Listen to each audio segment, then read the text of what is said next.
What up, y'all? This is G Weezy 11. You're tuning into the Gym Podcast, and I got a special guest here with me. I got San Antonio Souls. That's what he goes by, but I call him Rob G. But what's up, man? How you feeling? What's going on, Gilbert? Chilling, bro. It's been a good Sunday, man. I can't complain. Yeah. I'll introduce myself as well. My name is Rob. Again, San Antonio Souls. Business I run, so it's typically what most people know me by. Yeah, man. It's funny that I had met up with a guy, and this is just kind of just me talking, but I had met up with a guy literally like last week, and I had sold him a Supreme Tupac shirt, and he had offered me he wanted me to kind of purchase the Jordan 5s, but he ended up telling me, because I told him, like, because he caught me off guard. I was like, fuck, you think you can give me some time? Because I don't know what to offer at this time. Let me do my research. Right. He was like, yeah, take your time. I ended up messaging him that night, and you ended up picking him up or putting him on consignment. Right. But it was just funny because he kept referring to you as San Antonio Souls, and I'm just like, it's kind of, I don't know. Like, I want to say, man, his name is Rob G, but yeah, it's funny that people actually call you that by just by the business name. Yeah, by the business name, but right. It happens, man. But yeah, man, it's good to have you here. Appreciate you. Where are you? You're not from San Antonio, right? You're from. Yeah, so I'm from California. I mean, obviously my family is here in San Antonio, but the reason why I was born in California is because my pops was in the military. He served the Marines for 4 years, and he was stationed out in Camp Pendleton. I was born there, and then I think I was there for about 2 years, and then we finally moved back to San Antonio after he served his term. Oh, so y'all were in San Antonio before? Right, yeah. Oh, so okay. They were raised here and lived here. I mean, they're from Mexico. Yeah. Piedras Negras, and then they moved over here to San Antonio. They met at Lanier High School. Oh, shit. Yeah, so my mom went to Lanier High School, and my dad went to Burbank. Okay. Yeah, literally in kind of the same area. Yeah, and so that makes sense. My dad's aunt was friends with my mom. They went to a dance, and that's where they met, man. Oh, bro. Yeah. Crazy little love story. Yeah, but exactly, man. It's pretty crazy. I think most people, I'm not saying this is why you kind of transitioned to San Antonio, but a lot of people move from Cali to San Antonio. And it's pretty crazy because it's definitely expensive out there, man. Yeah, man. Yeah. So like we went to visit last year, and I'll tell you, man, the difference in prices, gas, snacks, food, absolutely everything, man, is just almost twice as much as what it is here in San Antonio. Yeah, and I think for me, I think the most not research, but just shit that I've seen is just real estate, like the houses, the cost of living. Yeah, so the cost of living is also huge, man. I mean, it's crazy. And day after day, people are moving out of California just to get a better living experience, man. I saw on Twitter the other day that supposedly roughly in about 5 to 10 years that Austin and San Antonio are going to connect, just because the amount of people that are pretty much kind of moving, you know what I mean? Connect as in like the population, or? Yeah, so pretty much there's going to be, I don't know, what's in between. Do you know what's in between San Antonio and Austin? Well, New Braunfels, San Marcos. San Marcos, yeah. So there's just going to be a ton of businesses and a ton of like houses made between that stretch between San Antonio and Austin. It's pretty much going to connect. That's what they're saying, but I mean, I believe it from the few times that I do drive down to Austin, it's all open land. So I'm pretty sure that they're gonna eventually knock trees down and start building neighborhoods, man. It just all makes sense. But we've been friends for a while. I know the first memory, well, not first memory, but I think the first time that I actually introduced myself, you were working at UPS right there. It was Jersey Mike's, UPS. Right. So I think that's when we first started talking as much as we talk now. Yeah. But we originally met through when you were in high school, when you were dating Brianna. Oh, okay. Yeah. Okay, I remember now. That's what you had said. I had a class with her. Yeah. And I was talking about, because I had just turned 16, and I was looking for a job. Yeah. And I think at that time you were working at Bush's. I'm pretty sure I was. Yeah. I'm pretty sure I was. She had told me about it, and she told me that you would be able to refer me. I was like, cool, man. I actually ended up going to Bush's. Yeah. And I applied, but it wasn't the one that you were working at. Which one was it? I think it was the one right here on Podranco. Oh, okay. Yeah. And then shortly after that, we stopped at the Bill Miller's. Yeah. I applied there and they hired me on the spot, man. Yeah. Damn. It's crazy you bring up Bill Miller's because I knew a couple people in high school that worked at Bill Miller's. Yeah. I don't know if this is, you can kind of go for experience, but supposedly it was kind of like a bad place to work, man. Like they were pretty intense. You definitely worked for your money, man. I'll tell you that. I mean, intensive work, honestly, man. I bet. From the stories I've heard, for sure, like there's just, I mean, all the way from the work you did to like the managers, the way the culture was too. Yeah, most definitely. And then as far as the weekends go, I mean, I had absolutely no weekends. I'd be working 2 to 10. So on top of the weekends, I would be going to school Monday through Friday. Yeah. Working 3 days out of the week. Yeah. And then I'd work the 2 weekends. That sounds, Saturday and Sunday. Literally sounds exactly what I used to do. I think my senior year in high school, because I started the job Bush's when I was the end of my junior year, and then senior year I was pushing like maybe like 35 hours. It was close to 40. Right. But it kind of worked out because my senior year I would get out close to like 1 to 2 o'clock. So it kind of, after that I would just go straight to work, and then right every fucking day. Well, I had 2 days off, but yeah, it was intense. Yeah, no, it was definitely tiring, man. But if I can overcap and tell you a brief summary, is I wouldn't regret it, man. I was able to take out my car, all by myself, and I've been able to pay it all off, man. And I haven't stopped working since. Yeah, it's a lot of people don't know working for me. Well, just from experience, a lot of people don't recognize the type of work that goes into working in a restaurant. Like I've seen people just kind of overlook what actual work goes into it, and the type of skills you kind of do and the type of skills you learn. Like, yeah, I think going into that, I'm not gonna lie at all. I was definitely shy. I wasn't one to talk to anybody. Having that job, I was able to communicate with people. It took me a while to actually kind of take orders and communicate with somebody. Right. But it teaches you that, and then also it teaches you how to clean too. Yeah, definitely that. You have to keep up to par to whatever their standards are, and if you don't, obviously, then there's consequences. But that definitely transitions into like today, like real world customer service. Customer service, and then also too, I mean, learn how to clean. You can clean your own house. You know what I mean? Exactly. At Bill Miller's, I didn't start dealing with customer face to face. I was working on back end, so I was preparing chicken. Battering chicken and dropping it, and then. It's not until I started working at UPS is when I started doing face-to-face customer service. And then cashier as well. I did the same. I started off as a cook, and honestly, I was there for 5 years. So the first 3 years, I was a cook, and then the last 2 years, I was kind of both. You know what I mean? Like I was cooking, but sometimes I would be in the front if they needed it, depending on how busy it is. But yeah, definitely teach you a lot of soft skills that most people don't know, man. Yeah, most definitely. And I think I'm glad about my transition from Bill Miller's to UPS. It was definitely a different kind of customer service. I worked my way up to management. So I definitely got taught a lot of skills, man. That's crazy you say it, because honestly, I didn't know that. Yeah, but I figured though, because you're always there. There was customers who would ask me, do you ever take a day off? Are you ever off? And I'll be honest, man, like... I was working 40 hours a week, but on top of that, the store was only open for another, 10, 12 hours. So shit, I was there pretty much open to close, man. Every single day. Yeah, every day. I used to live literally maybe about 5 minutes away from that store. My mom worked at the Jersey Mike's next door. And that's pretty much... That's how we finally clicked. She had said something. She was like, "Hey, do you know?"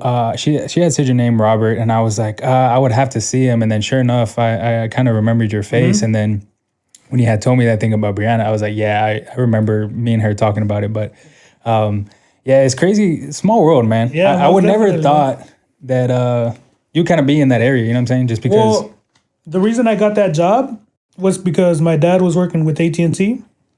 Okay. And at Bill Miller's at the time when I was there, I was getting ready to graduate, and I was getting ready to go into college. Spoke to a manager there, told them that I wanted to kind of readjust my hours around my college schedule, and they never made it happen. Damn. So he was so my dad was working at AT&T. Every morning they would go to that UPS store and pick up equipment. Spoke to a manager there and told her that I was looking for another job, and she was like, "Well, come and tell him to apply." Yeah. I applied, got hired, and I had been there for 5 years. Yeah. I think the last time I was there too, it was your friend, right? There was another guy that used to work there. And Yeah. I remember him too from school. I don't actually remember his name, but I used to see him every time I would drop off packages there too as well. Yeah. I guess that's pretty cool, right? Working with your friend. Yeah, so I got him hired there, and we were working. He had been there for 3 years or 4 years too, man. So I gotcha. Yeah. Well, what's pretty crazy too, and we were talking about it before the actual podcast, is the everything that's going on as far as the COVID and the type of things that happen whenever kind of COVID took place. Yeah. People got furloughed, people got fired, but I know you recently took advantage of that, and that's something that I personally, I saw you made a post, and it was you basically saying that what happened as far as you getting furloughed or pretty much however you want to call it, and then you kind of transitioning and making it a positive by actually starting your own business. So the reason why I left UPS was not because of the pandemic that had been going on. I'm sorry, my bad. No, it's cool. But it did happen during that time. What was happening was that there was an owner transition. Okay. The new owners didn't want the current employees. They wanted to make it about family-based. Okay. So they had let go of all of us. Now, again, you know about San Antonio Souls and that I had been doing that since 2016. Yeah. So I decided to take the opportunity to do it full-time, and it's been 3 months now, and I can't complain, man. I definitely. What's crazy too is I also got furloughed. I no management changer. I didn't know that, but that's a good point. But yeah, so I was actually working. I had been there at a new dealership for about 2 to 3. About a month and a half, honestly. Right. And I guess since I was one of the new employees, I kind of just kicked me to the dirt and kind of just said, "Hey." That sucks. Yeah, it is what it is at this point, but without a heads up or anything, man. Yeah, without a heads up. They just called you in the office one day, huh? Yeah, one day they just said, actually they had called on the intercom some dude. He ended up going to the management office, and then shortly after that, he came to our little office that we some of the people I hang around with at work, and he pretty much just told us, "Hey, I got fired," and then. Shortly after that, me and my other buddy, we got called in at separate times, and it was just said, "Hey, we're making some adjustments. We have to kind of go with the times, just because everything business is going to slow down, and it's not our decision. It's kind of someone above me, and hate that it has to be you, just because you're so new and you have so much potential, but." Just sign right here, sign this damn paper. And I was just like, fuck. Damn it, man. Yeah, I was like.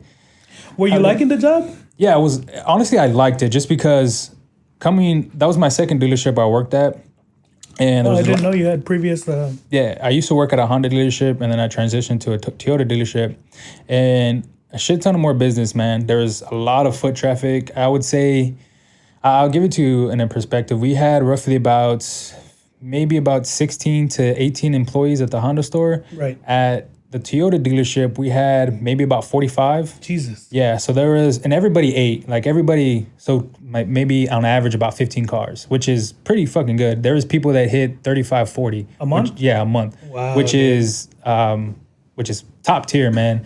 Those people that hit like 35, 40 make damn near close to $150,000 to $200,000. Like if they're consistent throughout the year. Right. But I liked it, man. I clicked with the employees there too as well. The management was pretty dope.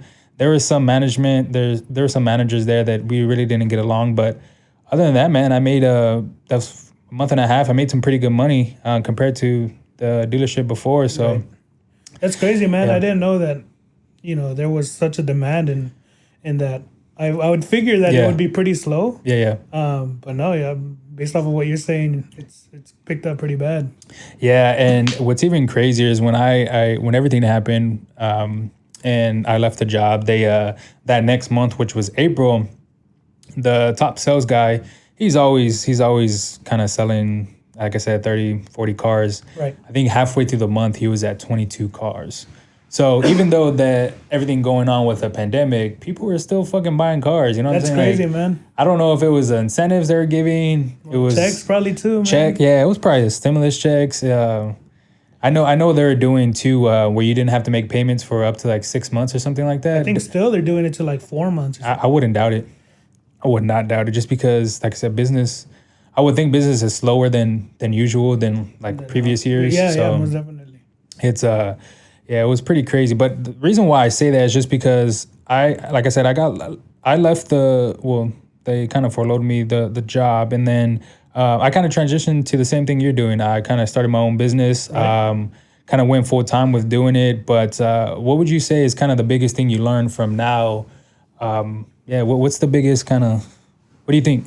As far as like running my own business? Yeah, running your own business. Like, what do you think definitely time management and financial budgeting. Yeah. I mean, that's been the two biggest things. Back when I was working at UPS and doing San Antonio Souls, I had a bunch of free money, so I was able to just drop a whole load of cash into inventory on shoes, and now I have to kind of like balance myself and be able to understand that I have to sell a certain amount before I can purchase more. And then, so that's the biggest thing. And then time management too is, and when I say time management, it's more of like scheduling what you're gonna do for the day. You know what I mean? Yeah. If you don't write a list down and write what you're gonna do, you end up just letting the whole day go by without doing anything, man. So when you have the list, you're able to say, okay, I'm gonna do this at this time, I'm gonna do that at that time. Yeah. And that's where your time management goes into play. It's funny you say those two things, because that's literally what I was just about to talk about. Right. Like I can go into time management. I have a whiteboard right here outside the room, and it has literally a to-do list, and I have an app too, so I kind of transition from both of them. Right. But yeah, literally they can be maybe 5 tasks, it can be 20, as long as you put that list down on that app or the board for me, and I hit them throughout the day. It definitely kind of, you keep yourself on track, you know what I'm saying? Yeah, most definitely. And then also too, kind of financial literacy, and that's one of the things that I feel like you have to gain experience from, whether it's school or like your previous job, or like job experience, I should say, because they don't teach you that in school. Like they go. I would say they go into the basics, like maybe like an economics class or something like that. Because I remember a couple classes that went into that, but not into depth, where you actually have to be really top notch to actually kind of make it work for your business. You know what I mean? Right. And it transitions to like what most people don't think you need. You don't necessarily need it, but it's very, very helpful. Is credit, and I've talked about it before on my on previous podcasts. And it's do you utilize credit? How are you with credit? Right. So with credit, I'm gonna be honest with you, man. I think of it as a game, man, and like and like I'm trying to progress on it every day. And one thing I don't do is abuse it, man. So there's people who max out their credit cards and they just can't pay it off, man. But so what we do, or what I do, is I'll use my credit card to purchase, a certain amount of sneakers. Yeah. As soon as I sell the sneakers, I pay off the credit card, and then I'll put the profit into my bank account. My checking. And that's kind of how I separate that and make sure that I don't drown with my credit cards. Yeah, 100%. I don't use my credit cards for anything other than that. So it's everything is business, man. Business.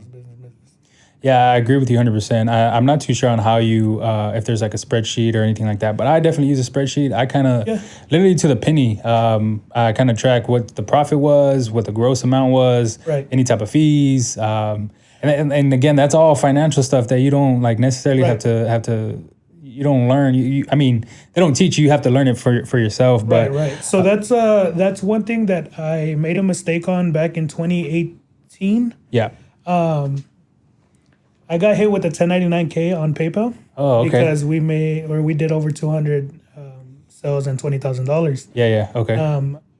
And my biggest mistake was not recording my expenses and my income. Mm-hmm. So I had to just gather what I could last minute, just so that I was going to pay $5,000 in taxes, man. Shit. In 2018, I ended up bringing it down to $2,000, man.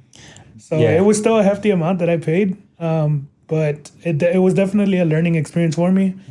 2019 was my first year where I created a spreadsheet, made all my expenses. What I failed to do in 2019 was also make my expenses for what I didn't know that I could record was gas mileage. Cell phone bills, because it's part of business. You definitely eBay posts, Discord, everything, absolutely everything.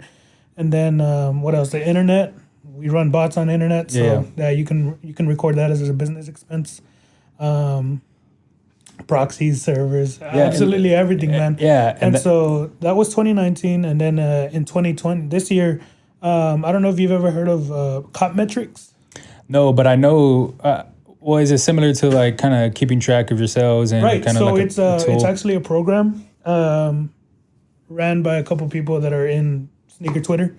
And they allow you to add your expenses on your shoes, allow you to add expenses on custom expenses. So like if you want to record your proxy purchases, server. Me running a business, so I also have like stickers that I purchase, shirts, all that stuff. I'll record the expenses. It's been pretty good, man. I absolutely love the software, man. It's crazy you say it because like I this is something I learned too. When did I learn this shit? I think when I filed my taxes this year. Right. I mean, last year for the actual for the year, obviously it was I was at a dealership, but I was talking to one of the other gentlemen, and he was another person that worked there, and he was just saying what you can actually kind of write off as an expense. You know what I'm saying? Like there's literally everything you just said. That's kind of what I take into part too. But not like I didn't think about that as well. Mileage, gas expense. That's kind of everything. Anytime you go out and drive out, and you're gonna drop off shoes or go purchase shoes or go to the mall to buy shoes. I mean, all of that is something that you can write down. And what my tax lady said was that you can't really write down like your expense on the gas itself. But mileage you can, because obviously you're not going to use the whole tank of gas for business. You know you got pleasure. For me, as far as when I was working at UPS, not my whole tank was going to buying sneakers. I was going to work and all that. I know what you mean. Yeah, most definitely. Man. What do you think? Like, I know you made some mistakes over the years, and it's pretty cool just to see how you transition.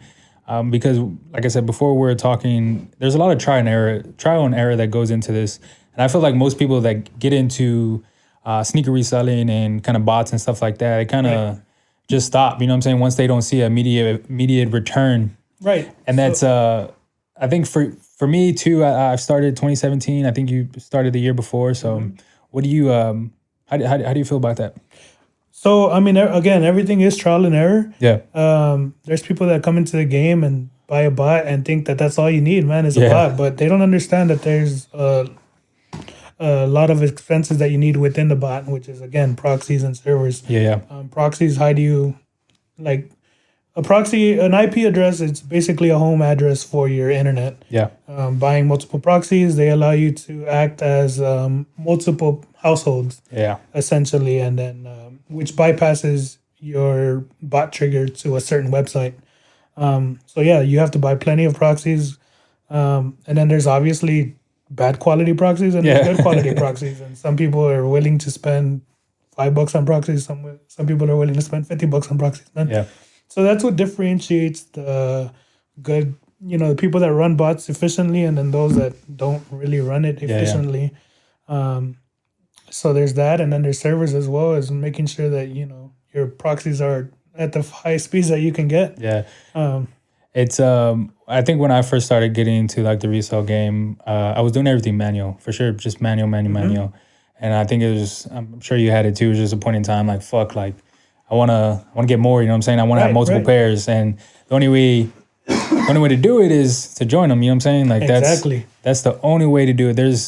Especially if you want multiple pairs. Like, you can get 1, 2 here and there, but multiple for sure you have to have a bot. But if for the listeners, if y'all don't know what a bot is, a sneaker bot is basically just automated software that developers and coders make to automate the checkout process for, clothes, streetwear, sneakers, and stuff like that. So it's literally, sometimes it checks out within, a couple seconds. Sometimes it checks out, it can check out within a couple minutes. Like it just, even hours. It all depends on the release. Yeah, the release, the bot and stuff like that. But it's I always pride myself on the amount of work that it actually takes, because most people don't know that you have to stay up long hours setting up. Exactly. You have to, like you said, go meet people, drop off shoes, and you kind of have to schedule that stuff on top of kind of worrying about your sneaker business. You know what I mean? Like there's just so much shit that goes into it, and I don't really think people understand. Like they overlook that for sure.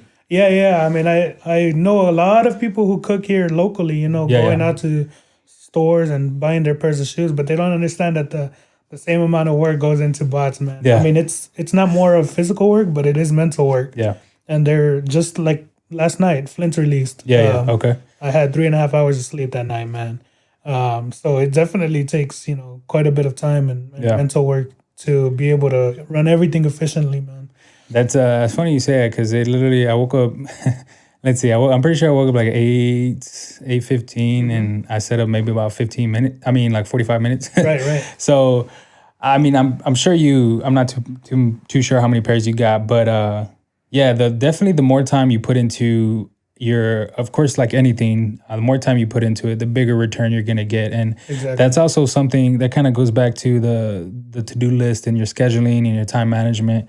Because if that doesn't work out and you're not in tune with all that, it's not gonna be what you want. You know what I'm saying? Yeah, exactly. I mean, I wake up early to give me enough time to spare in case there's something last minute that I need to run. I mean, you know about AYCD, so you understand that there was a point in time where their AutoSolve wasn't working. So we had to resort last minute, change up all our Gmails and put them into our bot so that they can check out, using the CAPTCHAs in the bot system. So again, it's little things like that you just don't know that is going to happen until you literally minutes before the drop. Literally when it happens or before the drop. Exactly. And this might sound all just some jibber jabbish or something foreign, but this is pretty much how we talk, and it's pretty crazy because a lot of people I don't know if a lot of people are into it. I know a couple people that actually follow the podcast that are into sneakers that I kind of help out and stuff, but it's all just part of what we do. You know what I mean? Yeah, it's all just all like, part of the business. It's like people talking about, sales and how to speak to people when you're trying to sell a car, man. I mean, it's foreign language to some others who are familiar will understand. Yeah. What do you I know you're doing everything pretty much e-commerce, but do you plan to have like a brick and mortar store or anything like that? So that's definitely the goal, man. Right now, I do run an e-commerce. I do have a full up and running website. It's been great. I used to get to where people would hit me and be like, "Yo, are you legit?" Or they would post me and be like, "Can I get a legit check on this guy?" As soon as I link them to the website, it's just a whole other story. You know what I mean? It's like they don't need to question anything. They see how a professional the website looks, and it saves me a lot of time. And when people purchase on there, they have their address already, so I just ship it out to wherever they're being purchased from. So that's definitely one thing that's that I've invested so that I can save time on that. Yeah, that makes sense, and I think that's pretty much. I mean, I would love a store. There's I think for me, once I go into like a brick and mortar store, the thought process of it, I think there's a shit ton of more stuff you got to worry about. Right. There's So it's it's more expensive. Yeah, for sure. You're gonna have your cost of your rentals property. Electricity, water, etc. But one thing that you gain from that is people understanding, like having a what's the word? A physical location, a permanent spot to buy and sell shoes from. On top of that, I mean, I've definitely thought about opening up a brick and mortar store. I just want to have enough inventory to where I'm able to post something up. Without selling out, you know what I mean? I'm definitely not going to open up a store and not have inventory. Yeah, that makes sense. And there's like literally what you just said, it's kind of just like an apartment or a house. I mean, it's a physical location, so Right. you got leases, you got all the utilities that come with it. But I know for me, if I were to, what area do you think is the best if you were to open here in San Antonio?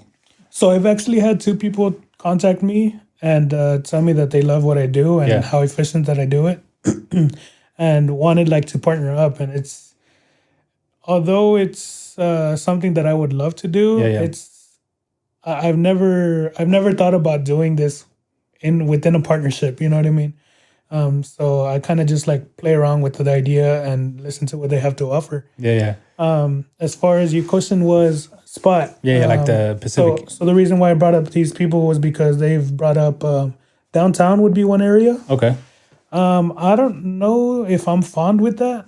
I know there is a lot of foot traffic, but let me ask you, would you be willing to go downtown to buy or sell some shoes, giving the traffic and all that? Yeah, and I definitely I would be less likely to do it. I'll tell you Right. that. If there was something that I was very, very interested in, good price, I mean, ton of factors that go into it. I mean, I might make the trip out, but you're right. I definitely, yeah, so much traffic, shit ton of people there. I mean, yeah, I wouldn't do it. Yeah. So I mean, the area that you're at right now, Alamo Ranch, Yeah. beautiful spot, man. I love how it's growing. Yeah. I've seen a couple of shops to the left right up here on Culebra. See how I love like the style. Yeah, yeah. It's definitely like Spanish looking. I don't know how to explain it. Yeah, no, It's a lot of rock. yeah, I know exactly what you mean. The spot is developing, so I can see this being a well area. You know what I mean? It's very, very convenient. I think living here for the past 3 years, there is a shit ton of traffic for sure. I mean, you can obviously the main times 9 o'clock, 5 o'clock, but I'm talking about like sometimes you got 2, 3 o'clock where you don't expect it to be busy, but it's still there's just a shit ton of traffic. I know Yeah, if you go exactly. more down Culebra towards like Castroville, you got 2 or 3 miles that go down in subdivisions, apartment complexes. So there's a shit ton of people here.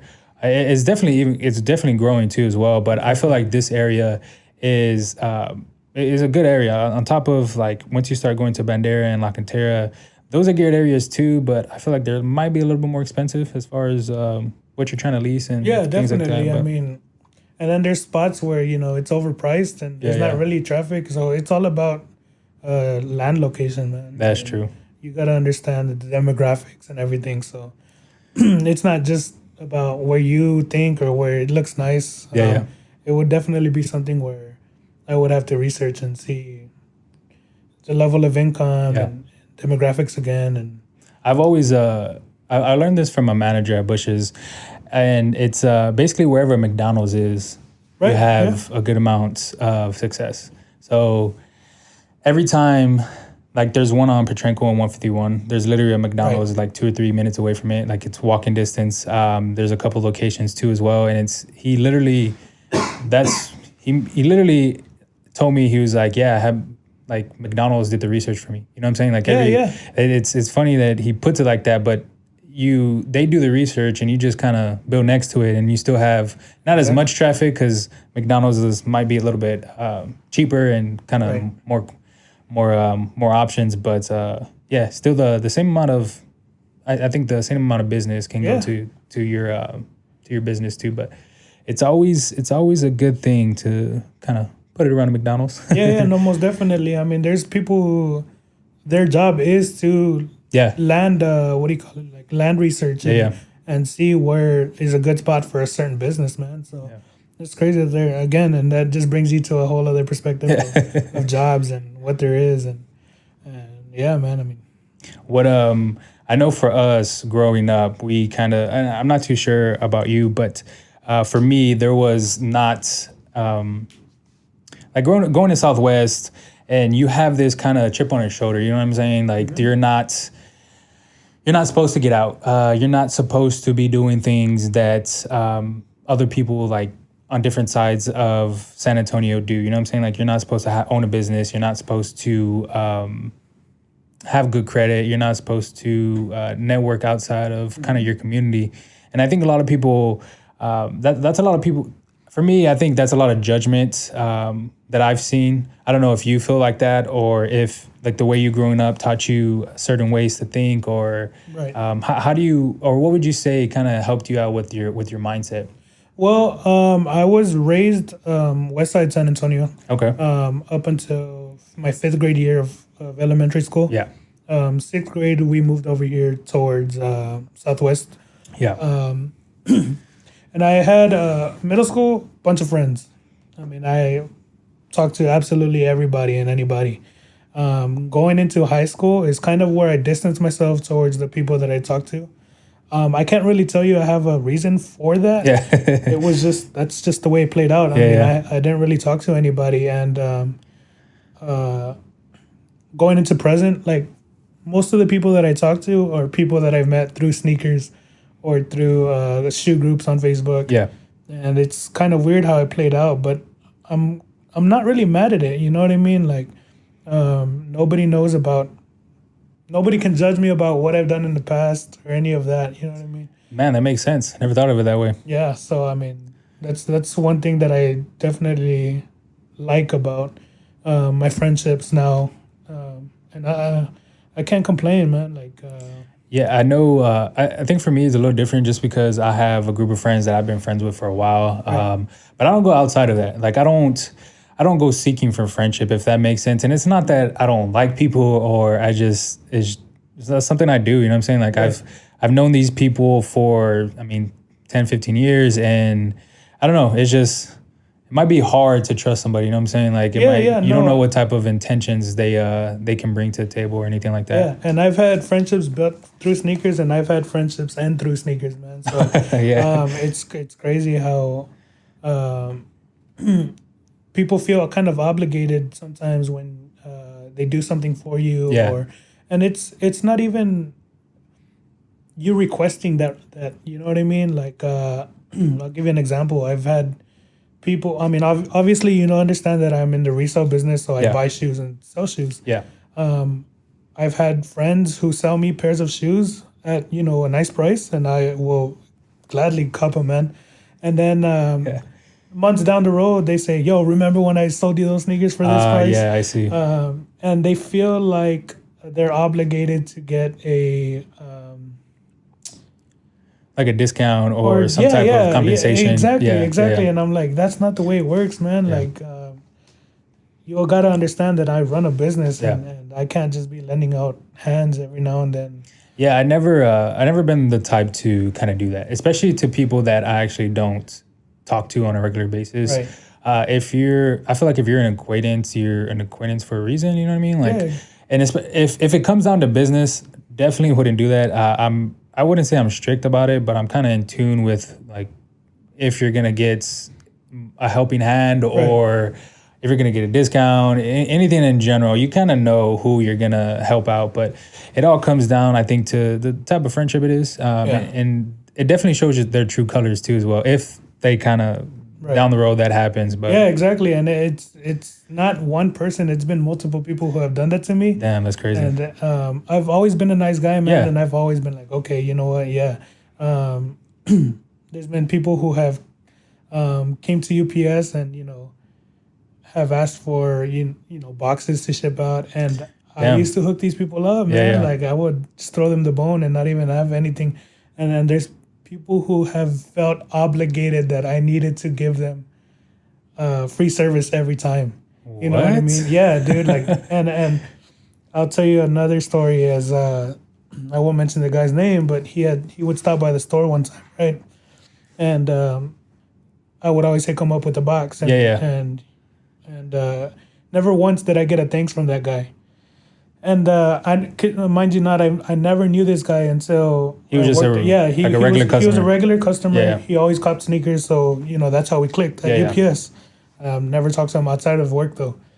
Now, there was one day he stopped in, and it was pretty busy, so I wasn't able to take care of him. And we had a trainee there who was taking care of him, and the trainee helped him out and got him a box and all that, rung him up. And I even went out of my way to go to the system and give him that 25% off discount. Yeah.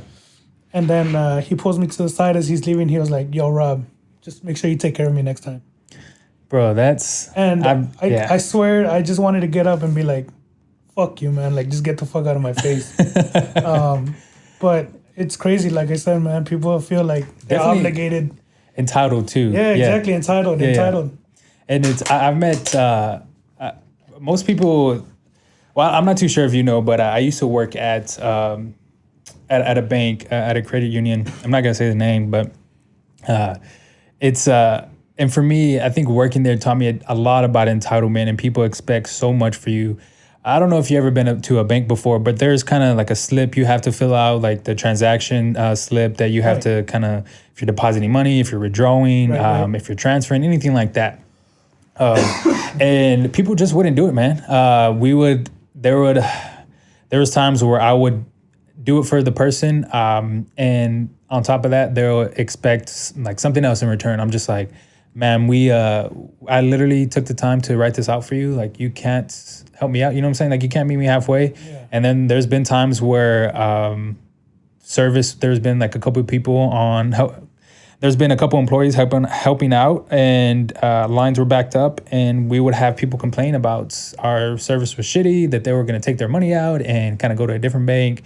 That's crazy. And I think, not to put any type of stereotype on people, but it was always the people that kind of, I don't know how to say this without being very, very judgmental.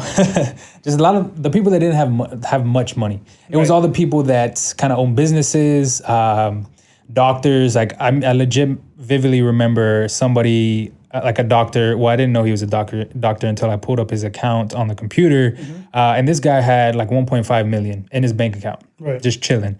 And he was in, I mean, you got a regular t-shirt, a hoodie, a cap, like probably some, I didn't see his bottoms, but it was pretty sure some jeans, like just all chill. Yeah. Nicest guy ever.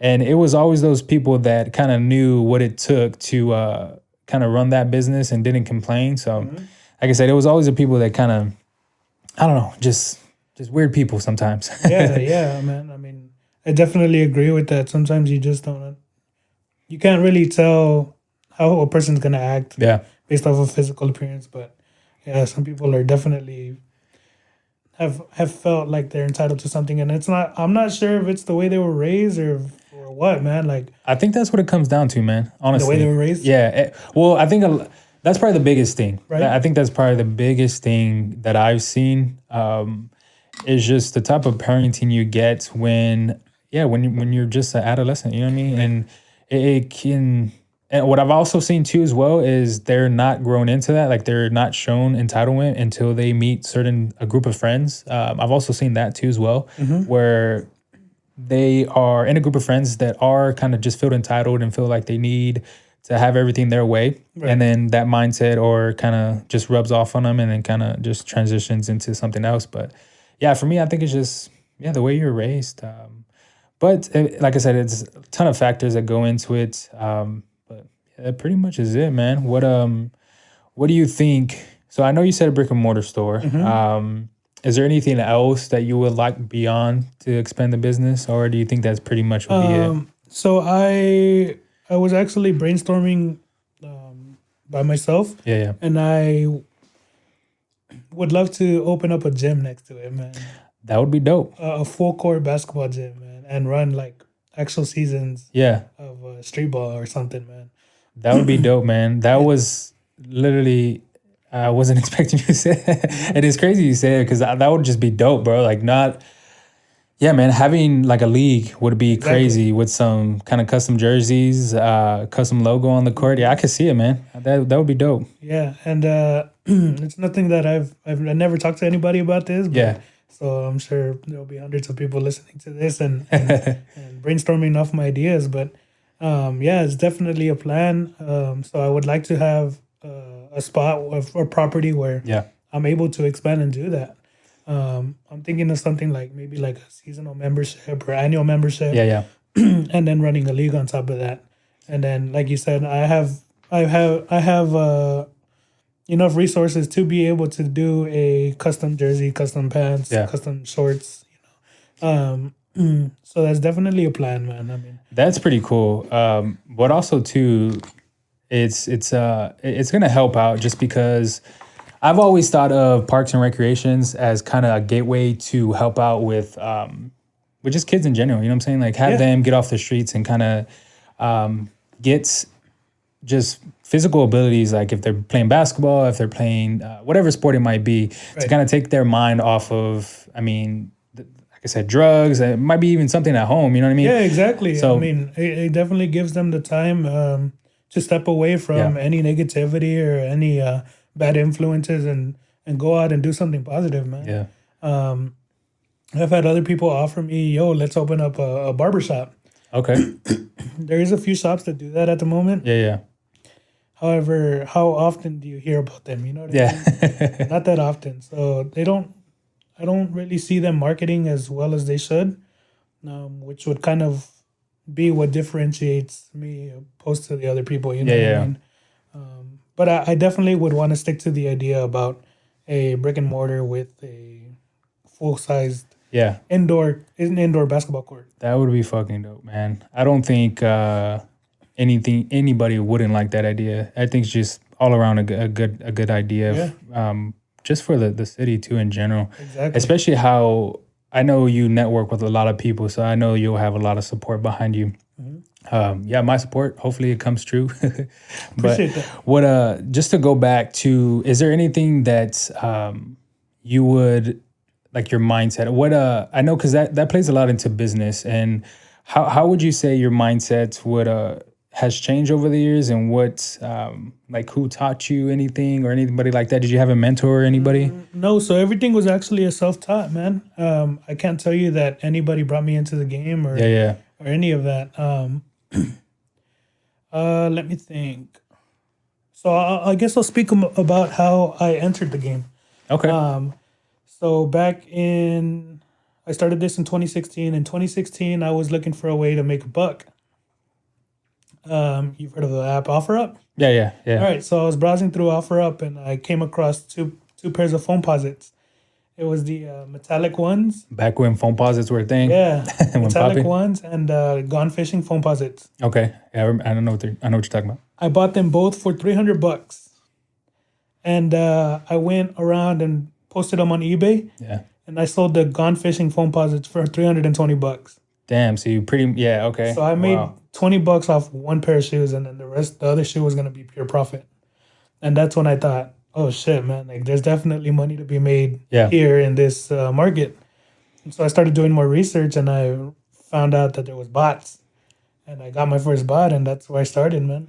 Yeah, it's I think the first one we were talking about before, it was I'm pretty sure it was February 2017, if I'm not mistaken. It was the first Zebra Yeezy drop. Mm-hmm. And at that time, I knew what bots were, but I wasn't really, at first I didn't have the money for it. And then second, I didn't think I had the time for it just because I was school full time and then my job full time. So I was just like, this shit wouldn't work out.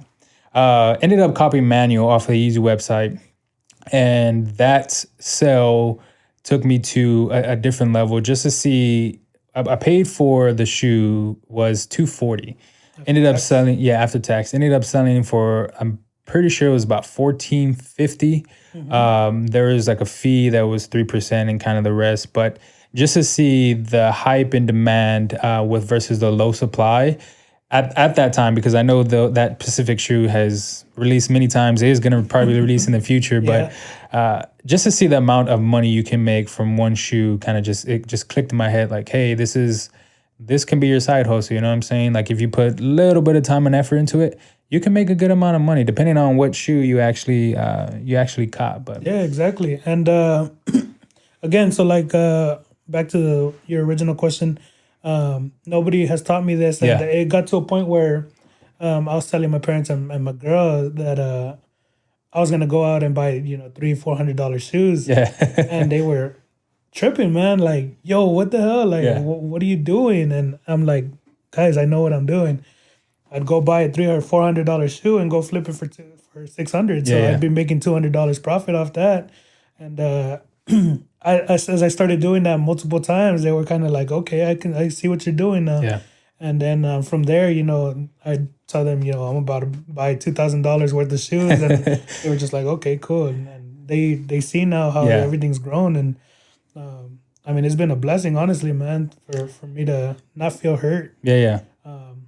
And so leaving UPS has again made me full-time San Antonio Souls, and has made me realize that I can't be lending out hands all the time. And people, and what's been awesome is that people have understood that, and can't and don't really like neglect me for it whenever I'm selling stuff. And it's been a cool process, man. Yeah, it's funny you say that, because I actually saw the other day on Facebook you that time that you said, "Hey, I'm buying shoes," Right. and what was the phrase that you put? I don't know if you remember something. Do you remember what you said? Because I don't remember the phrase that you put. Like, I got to eat or something like that. Like, I have to. Oh yeah. I was like, don't tell me market prices. Yeah. Okay. I need to eat too. Yeah, most definitely. I saw that and I was just like, and then people were actually hitting you up, obviously, because you after that you kind of purchased some shoes. But yeah, I think that was earlier this week. I ended up copying like 5 pairs that day. Yeah. It was good, man. And there's been like people who have given me like a nice deal, man, and they'll straight up say like, I support what you do, man. Yeah.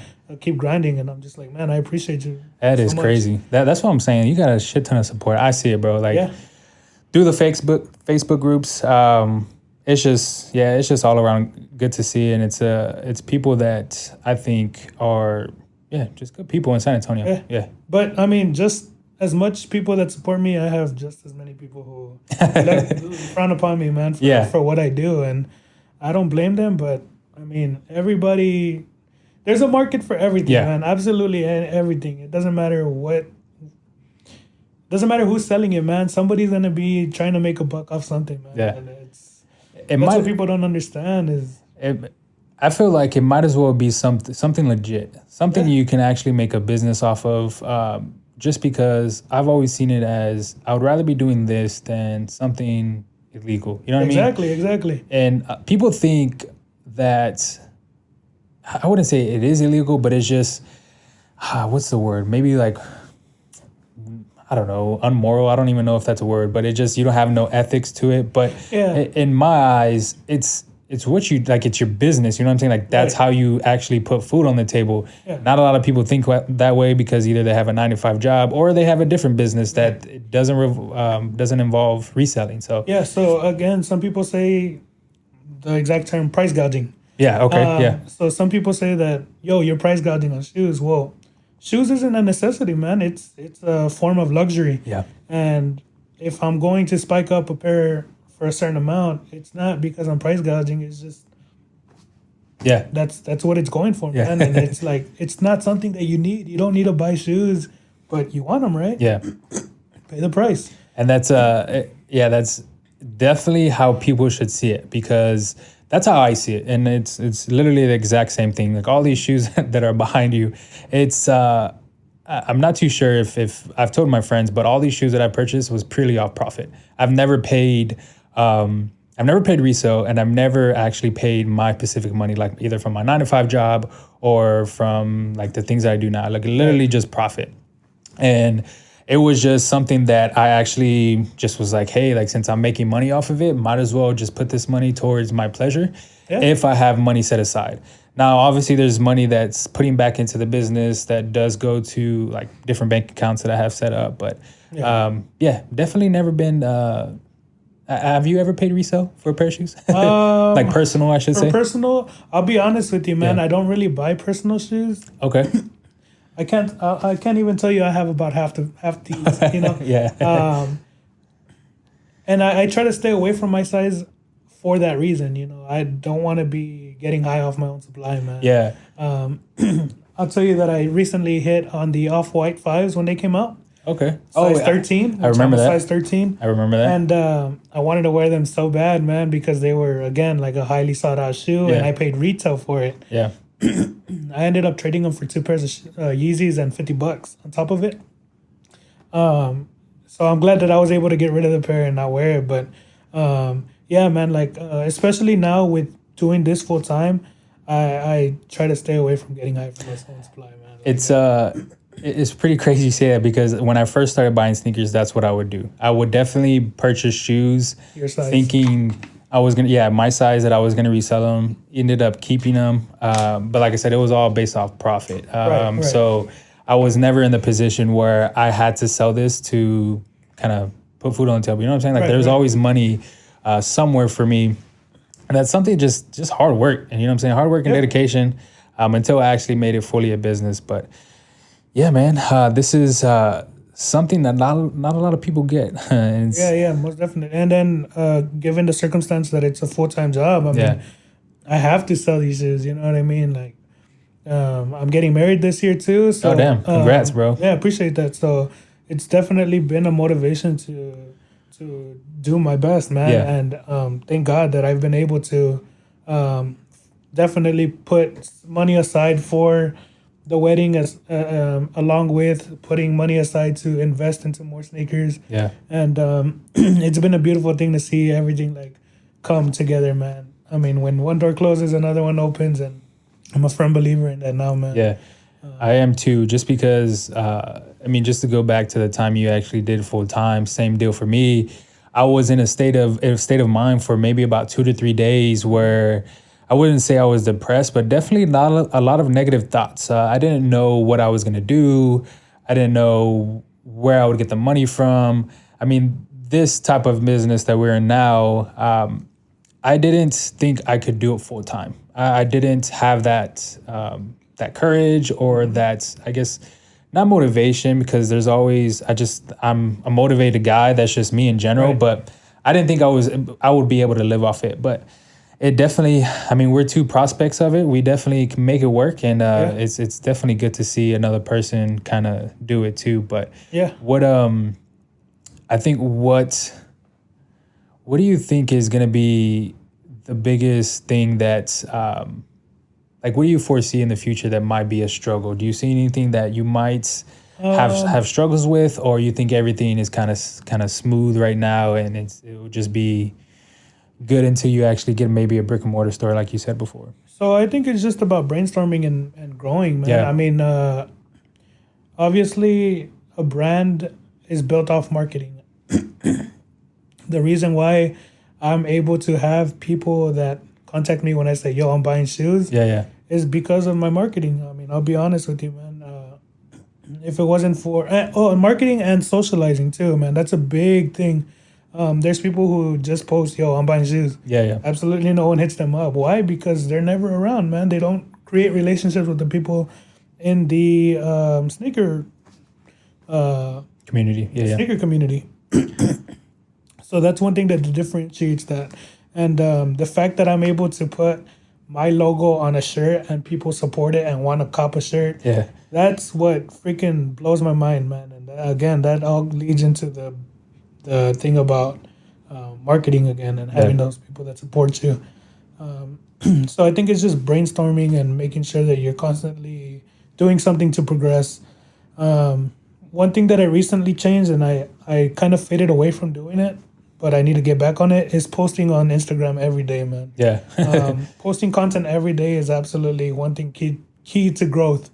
I found that to be something positive as well as giveaways, man. Yeah. It's crazy how people, you see free or you see, a certain amount of money or item being given away and people hop on it, man. Yeah. And you always think, yo, like there's absolutely no other person that I can reach out to, but there's always that one person who has never heard about you. Yeah. And they hit you up, man, and it's crazy. This podcast has definitely taught me that there are definitely listeners out there from around the city, from different states, and I've read different books about marketing, and for sure, social media is top tier now, just because everything's online at this time. Yeah, it is, man. And posting online, whether if it's usually like the books that I've read said roughly about 2 to 3 times a day. If you're doing one, that's sufficient, just because you're engaging in the actual your business, your customer base, things like that. And I've struggled with it. Trust me, all the time on my to-do list, I put post 1 to 3 times a day, and sometimes I do 3, sometimes I do 1, 2. I think for me, the hardest part is just finding the content. Right. And I think that's it. And another thing I struggle with too is socializing. I wouldn't say I'm just not good at socializing, just because I mean I am. I know how to talk to people. I can communicate. Right. I don't know. I haven't figured it out yet. So, do you understand how algorithms work on social media? As far like how it. All right. So, like, explain it to me. let's say Facebook. The more people you engage with, the Okay. more often they'll see your posts. I don't know if you know that. Yeah, I do. So the less people you comment, like their stuff, those are the same people that aren't going to see your post whenever you post something. Mm-hmm. So it's always good to make a little bit of engagement prior to posting something.